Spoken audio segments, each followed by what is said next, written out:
राज्य शिक्षा केंद्र के द्वारा 4 जनवरी 2023 को पुनः टीचर्स रिसोर्स पैकेज के अंतर्गत प्राथमिक शिक्षक के साथियों हेतु टैबलेट क्रय करने की प्रक्रिया विषयक पुनः निर्देश दिए गए हैं। इन निर्देशों में स्पष्ट किया गया है कि जो एक पूर्व में पत्र जो है, जो विस्तृत पत्र, संदर्भित पत्र जो जारी किया गया था, उसमें 2.2 उस पत्र की कंडिका में उल्लेख था कि जो है शिक्षक के द्वारा टैबलेट क्रय से संबंधित जानकारी MPSEDC के मॉड्यूल में दर्ज करना है। तो साथियों, पत्र में उल्लेख है कि MPSEDC के द्वारा टैबलेट क्रय के संबंध में मॉड्यूल तैयार कर M शिक्षा मित्र पर उपलब्ध है, जो कि अब अपडेटेड वर्जन में उपलब्ध है भी। और इसमें आगे बताया गया है कि प्राथमिक स्तर के शिक्षकों के द्वारा निम्नानुसार 2 चरणों में कार्यवाही की जाना है। किस तरह की जाना है? प्रथम चरण में टैबलेट क्रय के रजिस्ट्रेशन हेतु पंजीयन की कार्रवाई की। तो साथियों, पहले पंजीयन होना है, जिसके लिए आपको M शिक्षा मित्र ऐप पर लॉगिन करना है और लॉगिन करने के पश्चात वहां पे टैबलेट प्रतिपूर्ति का जो एक मॉड्यूल है MPSEDC के, उसमें जाकर के आपको जो है अपने जो जानकारी है वो ओपन करनी है। और ओपन करने के पश्चात वहां पर एक पत्र ओपन होता है, हम आगे देखेंगे इसके विषय में, आपको दिखाएंगे। और इसके पश्चात इसमें शिक्षक के टैबलेट क्रय हेतु सहमति दी। तो इसी MPSEDC के मॉड्यूल में आपको टैबलेट क्रय की सहमति देना है। अब जब आप ये सहमति दे दें तो द्वितीय चरण में टैबलेट क्रय के पश्चात टैबलेट पर M शिक्षा मित्र ऐप डाउनलोड किया जाएगा। यहाँ पर सभी साथी जब सहमति देने के पश्चात में ये बात जानना चाह रहे हैं कि कौन सा हम टैबलेट क्रय करें और फिर हमें क्या करना होगा। साथियों, आपको पहले टैबलेट क्रय करना है और फिर उस पर M शिक्षा मित्र ऐप डाउनलोड करना है। पहले सहमति, फिर टैबलेट क्रय और इसके बाद उस पर M शिक्षा मित्र ऐप डाउनलोड। तो हम कौन सा टैबलेट लें, यह शिक्षक साथियों द्वारा जो है वो बार बार पूछा। तो साथियों, हम आपको यह तो नहीं बताएंगे कि आप किस कंपनी का या कौन से मॉडल का टैबलेट खरीदें, लेकिन हम आपको जरूर इस संबंध में स्पष्ट जानकारी दे रहे हैं कि आप किन बिंदुओं का ख्याल रख लें ताकि आपके पास अच्छे से अच्छा टैबलेट आ जाए। तो आइए हम पहले स्पेसिफिकेशंस देख लेते हैं एक बार और फिर हम आगे चर्चा करते हैं। तो जो स्पेसिफिकेशन है वह इस तरह से है कि प्राथमिक शिक्षकों के लिए टैबलेट की स्पेसिफिकेशन, अर्थात टैबलेट में क्या क्या सुविधाएं और क्या क्या एसेसरीज होना चाहिए, राज्य शिक्षा केंद्र के मध्य प्रदेश के निर्देशक से। तो साथियों, मैं आपसे ये कहना चाहता हूं कि जब भी आप जो टैबलेट खरीदें वो पहली बार टैबलेट टाइप एंड्रॉयड होना है। हमको iMac नहीं लेना, iPad नहीं लेना है, विंडोज नहीं लेना है, लाइनक्स नहीं लेना है, केवल और केवल एंड्रॉयड टैबलेट परचेज करना है। दूसरी बात, सेल्यूलर कनेक्टिविटी, यानी उसके अंदर आपकी कॉलिंग फैसिलिटी होना चाहिए, तो वो हाँ होना चाहिए। तो दूसरी बात आप ध्यान रख लें कि एंड्रॉयड हो, कॉलिंग फैसिलिटी हो, ये सबसे जरूरी है। और इसके पश्चात यहाँ पर जो बताया गया है वो है ऑपरेटिंग सिस्टम। तो एंड्रॉयड 8.0 और एबव, वर्तमान समय में एंड्रॉयड 12 चल रहा है और आने वाले 4 साल तक हमें अगर टैबलेट अपने सक्रिय रखना है तो जाहिर सी बात है कि हमें कम से कम एंड्रॉयड 11 लेना चाहिए। यहाँ पर एंड्रॉयड 8 बोला गया है, लेकिन मेरी आपको राय है कि आप एंड्रॉयड 11 से नीचे वाला टैबलेट मत लीजिए। ले सकते हैं, लेकिन सजेशन के तौर पर मेरी राय है कि आप एंड्रॉयड 11 कम से कम प्रेफर करिए। अब साथियों, यहाँ पर और भी बात है, जो महत्वपूर्ण दूसरी बात है वो है रैम। साथियों, यहाँ पर स्पेसिफिकेशन में कहा गया है कि 2 GB और हायर। फिर भी मैं आपसे कहूंगा कि आप 3 GB प्लस या 4 GB रैम ही प्रेफर करें, तभी आपका टैबलेट स्मूथर, अच्छे तरीके से, सरल तरीके से चलेगा। इंटरनल स्टोरेज 16 GB और हायर मांगी गई है। मेरा आपको सुझाव है कि आप इसकी बजाय आप कम से कम 32 GB इंटरनल मेमोरी लीजिए, क्योंकि जब हम उसमें कोई भी नया ऑपरेटिंग उसके अंदर होता है तो वो ऑटोमेटिकली कम से कम 12 से 13 GB वो सारे सॉफ्टवेयर के साथ वो जगह स्पेस हो जाती है पूरी, और इसके पश्चात टैबलेट हमारा लैग करता है। और इसलिए कम से कम 32 GB का होगा तो आपका टैबलेट बहुत स्मूथ चलेगा। तो 4 बातें हमने यहाँ पे देख ली। अब इसके बाद अगली जो चीज है वो है कैमरा। तो कैमरा जाहिर सी बात है, अब वर्तमान में कोई भी कैमरा लेंगे तो उसके आगे, और टेबलेट लेंगे उसमें आगे और पीछे 2 कैमरा आते हैं, और 5 मेगापिक्सल का आपको न्यूनतम कैमरा ऑटोमेटिकली आपको अधिकतम टैबलेट्स में मिल जाएगा जिस बजट में हम खरीद रहे हैं। और आगे का जो कैमरा है वह भी आप कोशिश करें कि कम से कम 2 मेगापिक्सल का कैमरा हो। इसके बाद कनेक्टिविटी की बात आती है। तो साथियों, यहाँ पर ये सबसे ज्यादा महत्वपूर्ण बिंदु है। मैं आप सभी को इसलिए इस बिंदु पर बताना चाहता हूँ कि जो टैबलेट हैं वो अधिकतर अच्छे टैबलेट भी केवल वाईफाई आते हैं। तो वाईफाई होने की वजह से क्या होता है कि हमको उनको हॉट स्पॉट के साथ में उनको नेटवर्क कनेक्शन से जोड़ना हो। यहाँ पर जो न्यूनतम स्पेसिफिकेशन है वो है कि वो 4G हो, LTE हो, अर्थात उस टैबलेट में सिम लगना ही चाहिए। तो साथियों, आप कोशिश करें कि आप वही टैबलेट लें जो 4G हो न्यूनतम, जिसमें सिम लग सके और उसमें वाईफाई की सुविधा।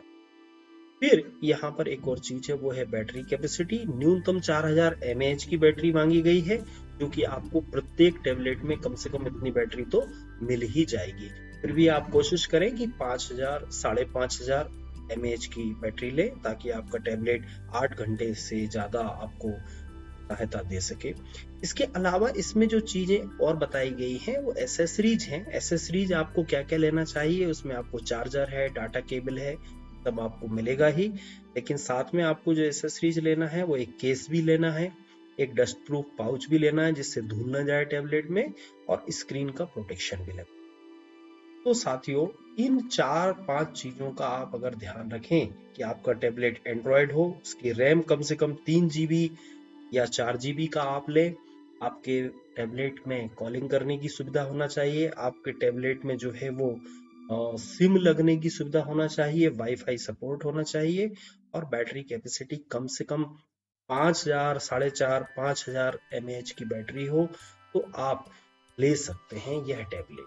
अब इसमें जो सबसे पहले जो इसमें पत्र आया था उसमें एक बहुत अच्छा बिंदु था, अगर हम उसे देखें तो आप देखिए कि इसमें जो बताया गया है कि जो शिक्षक के द्वारा 4 वर्ष चूंकि टैबलेट को शिक्षक को यूज करना है, और शिक्षक के द्वारा 4 वर्ष बाद टैबलेट का उपयोग स्वयं के लिए किया जा सकेगा, अतः अतिरिक्त राशि लगा करके उच्च स्पेसिफिकेशन के टैबलेट क्रय किए जा सकते हैं। राज्य स्तर से अधिकतम राशि ₹10,000 ही जारी की जाएगी। तो साथियों, यहाँ पर आप गौर करेंगे यदि, तो इस 10,000 रुपए की राशि में अगर आप कुछ पैसा लगभग 2,000 3,000 या 5,000 आप और एक्स्ट्रा लगा सकें, तो बहुत ही अच्छी गुणवत्ता के टैबलेट आपको मिल जाएंगे। बशर्ते आप ये 4 और 5 बिंदु याद रखें कि हमको एंड्रॉयड लेना है, रैम कम से कम 3 GB लेना है या 4 GB मिल जाए बहुत अच्छी बात है। हमको कैमरा ध्यान रखना है 5 मेगापिक्सल का। हमको कनेक्टिविटी देखनी है कि सिम हो, वाईफाई हो, दोनों एक साथ होना चाहिए, हम उससे कॉल कर सकें, और बैटरी बड़ी हो। आप किस कंपनी का खरीदें यह आपके ऊपर है, लेकिन मेरी आपको सलाह है कि आप उसी कंपनी का टैबलेट खरीदिए जिन कंपनी के अच्छे फोन आप वर्तमान में चला रहे हैं। सारी ही कंपनियों के द्वारा वर्तमान समय पे टैबलेट बनाए जा रहे हैं। जिस भी कंपनी का फोन आपका बहुत अच्छा चल रहा है, आप उसी कंपनी का टैबलेट सर्च कर सकते हैं मार्केट में जाकर के।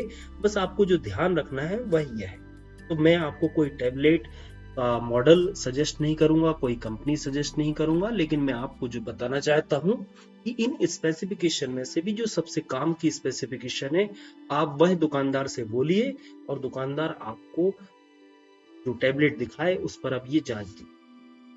इसके अलावा एक बिंदु और है जो हमें ध्यान रखना चाहिए, वह यह है कि आप उस टैबलेट को ना लें जो 2021-22 से पहले जो लॉन्च हुआ हो।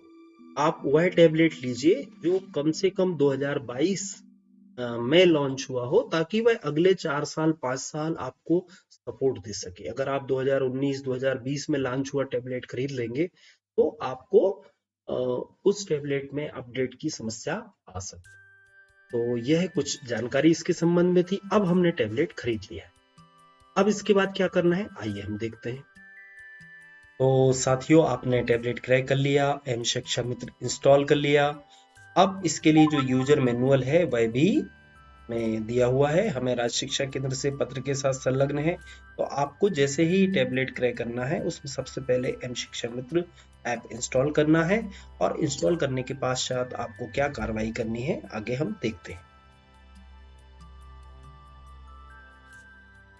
तो साथियों, आप देख सकते हैं कि हमने टैबलेट क्रय करने के पश्चात में हमने जो दूसरा ऑप्शन है, जब हम टैबलेट प्रतिपूर्ति ऑप्शन पर क्लिक करते हैं, एम शिक्षा मित्र पहले इंस्टॉल करना है, टैबलेट प्रतिपूर्ति पर जाना है, और इसके पश्चात हमको इसके टैबलेट क्रय की प्रतिपूर्ति पर, जो टैबलेट क्रय हेतु पंजीयन था वह हम पहले कर चुके। उसके पश्चात हमने टैबलेट खरीदा, और टैबलेट खरीदने के पश्चात हम उसमें एम शिक्षा मित्र ऐप इंस्टॉल करेंगे, लॉगिन करेंगे, और इसके पश्चात टैबलेट प्रतिपूर्ति ऑप्शन में टैबलेट क्रय की पर क्लिक करेंगे। जैसे ही आप क्लिक करेंगे तो आपका जो टैबलेट है, तो ये सबसे पहले आपकी डिवाइस को जो है वो पढ़ेगा, और पढ़ने के पश्चात आपसे पूछेगा कि is this device purchased for tab reimbursement. तो आपको यस पे क्लिक करना है कि हाँ, यही डिवाइस खरीदी है। जैसे ही आप यस पे क्लिक करेंगे तो ये जो डिवाइस की स्पेसिफिकेशन है, वो स्पेसिफिकेशन यानी आपने कौन सी स्पेसिफिकेशन का टैबलेट खरीदा वह आपको दिखा देगा। के पास पश्चात वो कुछ प्रश्न भी आपको जो है यस और नो में जवाब देना होंगे। सबसे पहला प्रश्न है कि डिस्प्ले साइज 7 इंच से बड़ा है या नहीं, तो आपको यस या नो पे क्लिक करना है। कैमरा 5 मेगापिक्सल और ज्यादा का है या नहीं, आपको इसमें भी यस और नो में से जो भी आप ऑप्शन लें। कनेक्टिविटी टाइप 4G, LTE और वाईफाई, है ना, यानी कि आपका फोन में कॉल हो सकती है, सिम लग सकता है, और वाईफाई भी है या नहीं, ये आपको पूछना है। दूसरी बात, is external capacity is 32 GB और हायर, तो यहाँ पर आपका मेमोरी कार्ड कम से कम 32 GB का लग सकता है या नहीं, यह आपको बताना है।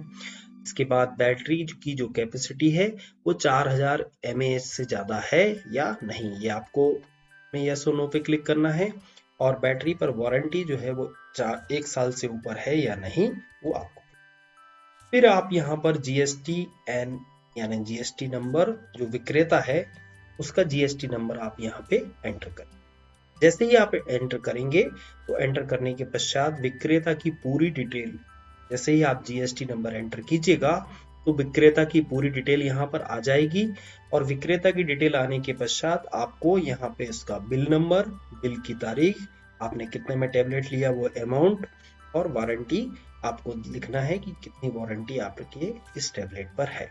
अब इसके बाद जैसे ही आप इसमें आगे ऑप्शन आगे बढ़ते हैं, तो जैसे ही आप ये वारंटी पीरियड की एंट्री करेंगे तो अगला जो ऑप्शन ओपन होगा वह होगा कि आपका खाता एक नंबर जो है वो वहां पर बता देगा। साथियों, खाता नंबर कैसे बता देगा, क्योंकि ये टैबलेट एम शिक्षा मित्र पे एजुकेशन पोर्टल से आपकी खाते नंबर की जानकारी वो वहां पर दिखेगी, और वो आपसे पूछेगा कि भाई क्या आप इसी ऑप्शन, इसी बैंक में, इस अकाउंट में आप अपना पैसा चाहते हैं, जो 10,000 रुपए आपको मिलना है। यदि आप यस पे क्लिक करते हैं तो ठीक है, यदि आप चाहते हैं कि किसी और अकाउंट में लें तो आप नो पे क्लिक कर दीजिए। तो नो पे क्लिक करने के पश्चात आप यहाँ पर दूसरा ऑप्शन ओपन हो जाएगा, और दूसरे ऑप्शन में आप अपने बैंक अकाउंट की जानकारी, जिस खाते में आप पैसा चाहते हैं उसकी जानकारी आपको यहाँ पे। लेकिन यदि हम मान के चलिए कि इसी सैलरी अकाउंट पे यस क्लिक करते हैं, तो फिर आपको अपने जो टैबलेट है उसके बॉक्स के पहले जो सामने की तरफ का बॉक्स है उसकी आपको फोटो यहाँ पे क्लिक करना होगी। कैप्चर फोटो पे क्लिक करेंगे, जैसे कि आप कैप्चर फोटो पे क्लिक करेंगे तो आप फोटो क्लिक कर पाएंगे, और अपने बॉक्स के सामने की तरफ का फोटो, और फिर बॉक्स के पीछे की तरफ का फोटो, और फिर बॉक्स आपको जो टैबलेट है उसके बिल की फोटो, ये 3 फोटो आपको कैप्चर करनी है। तो ये फोटो आप कैप्चर कर लेंगे, और कैप्चर करने के बाद में आप जो है इन सारी फोटोज को जो है अपलोड कर देंगे। अपलोड करने के पश्चात में यहाँ पर आपको यहाँ पर जो डाटा है, जैसे ही आप ओके पर क्लिक करेंगे तो आपका इस तरह का मैसेज आ जाएगा कि डिटेल स्टेप प्रतिपूर्ति डिटेल सेव्ड सक्सेस, तो टीचर है successfully submitted for tablet reimbursement. इस तरह से आपको टैबलेट जो है वो प्रतिपूर्ति की राशि आपके खाते में, जब आप सहमति दर्ज कर देंगे और टैबलेट का वेरिफिकेशन भी कर लेंगे, तो आपके खाते में राशि राज्य के द्वारा जो है रिम्बर्स कर ली जाएगी, और आपका कार्य पूरा हो जाएगा। तो साथियों, टैबलेट क्रय करने की ये जो जानकारी थी हमारे द्वारा आपको बताई गई, इसके संबंध में हो सकता है आपके कुछ प्रश्न और भी हों, तो कमेंट बॉक्स खुला हुआ है। आप कमेंट बॉक्स में अपने प्रश्न बड़े ही आराम से लिखिए और पूछिए, हमें प्रश्नों का जवाब देने में आपको बड़ी प्रसन्नता होगी। और साथियों, मेरा आप सभी से आग्रह है कि अच्छी गुणवत्ता का टैबलेट लीजिए, जो कि आपकी प्रशिक्षण, आपके छात्रों की मदद, तकनीकी मदद और आपको कई अन्य कार्य करने में, तकनीकी रूप से सुदृढ़ बनने में आपको मदद करेगा। तो बहुत बहुत शुभकामनाएं, अच्छी गुणवत्ता का टैबलेट क्रय कीजिए। बहुत बहुत धन्यवाद। चैनल से जुड़े रहिए, वीडियो को शेयर कीजिए और आपका सभी का बहुत बहुत धन्यवाद। जय हिंद, जय भारत।